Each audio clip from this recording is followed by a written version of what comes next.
Votre présence est un signe fort, celui d'un engagement collectif en faveur de la paix, de la réconciliation et de la stabilisation de notre pays, la République démocratique du Congo.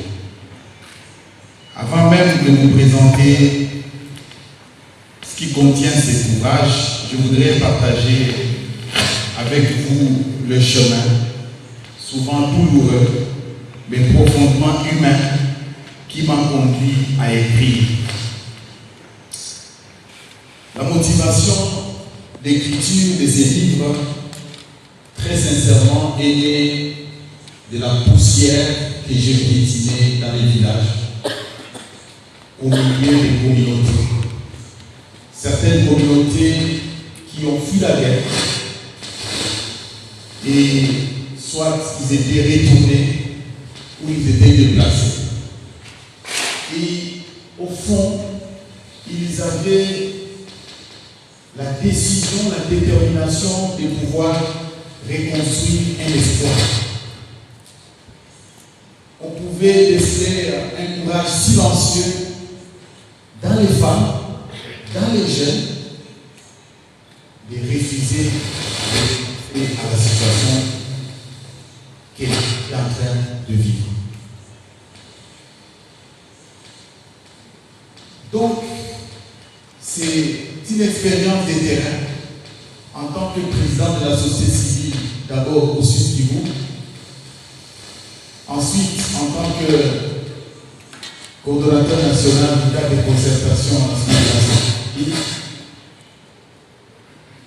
J'ai eu à organiser plusieurs forums où j'ai participé, j'étais invité également, où nous avons échangé avec les communautés.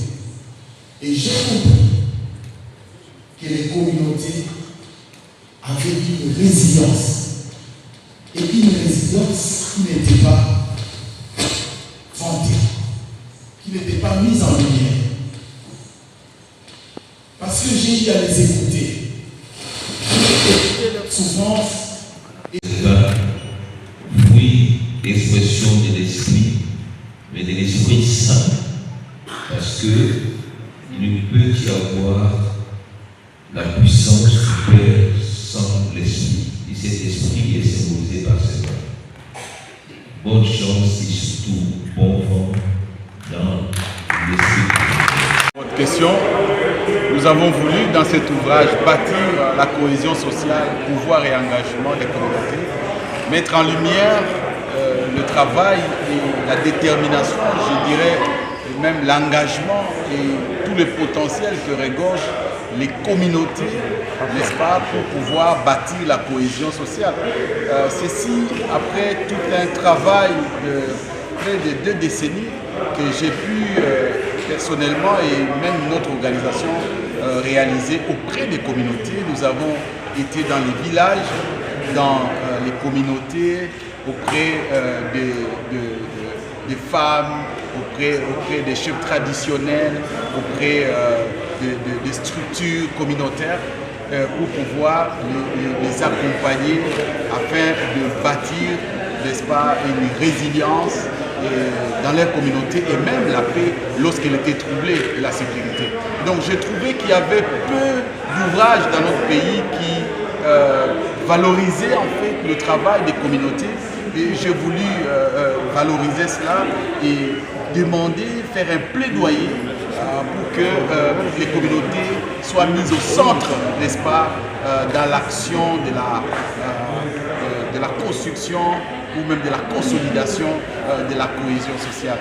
Vous savez, nous avons des outils qui ont été mis en place, notamment le PDDRCS, notamment la RAD. Ce sont des outils essentiels qui sont en lien avec la cohésion sociale, et donc nous essayons de travailler avec les communautés pour les armer, pour n'est-ce pas, les équiper afin qu'ils soient capables, n'est-ce pas, non seulement de discuter avec les partenaires, mais aussi de comprendre et de rentabiliser leurs énergies pour l'avènement de la paix dans notre pays, et particulièrement au Nord Kivu, au Sud Kivu et à Ituri. Et c'est un travail de longue haleine, mais nous pensons qu'au regard de toute l'énergie que nous avons trouvée auprès de toutes ces communautés, nous allons poursuivre non seulement l'écriture, mais aussi l'action, n'est-ce pas?